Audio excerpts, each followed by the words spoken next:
দুদিন আগে আমার একটা বিয়ে বাড়ি ছিল, আর ওই বিয়েতে আমি একটা জিনিসই মিস করেছি, মেন বিয়েটা।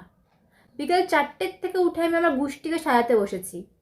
তারপর যখন সবার শেষে আমার বাড়ি এলো, তখন আমাকে শুনতে হলো আমি নাকি লেট করছি, আমি নাকি বিকেল 4টের থেকে উঠে আমি একাই সেজে যাচ্ছি, আমাকে নাকি গোটা দিন দিয়ে দিলেও আমার নাকি সাজা কমপ্লিট হবে না।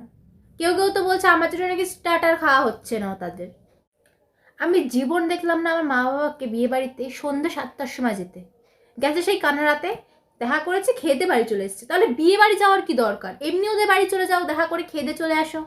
আবার আমার মায়ের মেকআপ করার পর 2 মিনিট পর সেই মেকআপ ঘেটে যায়। কারোর ঘাটা মেকআপ আমি ঠিক করি, কারোর পিন লাগিয়ে দিই, কারোর কুচি ধরে দিই, এইসবই করে যাই। এই জন্য কখনো বিয়ে বাড়িতে আমাকে ভালো লাগে না। 9 মাসে 6 মাসে একটা বিয়ে বাড়ি পাই, সেই বিয়ে বাড়িতেও আমাকে ভালো লাগে না। তারপর আসি ফটো তোলা। এনাদেরকে সুন্দর সুন্দর ফটো তুলে দাও, একটা পোজ কিন্তু হাজার একটা। আমার একটা সুন্দর ফটো কেউ তুলে দিতে পারে না, নয় আমার চোখ বন্ধ থাকবে, নয় আমার মুখ বেঁকা থাকবে। এই জন্য আমি এখন দিয়ে বিয়ে বাড়ি যাবো না ঠিক করেছি।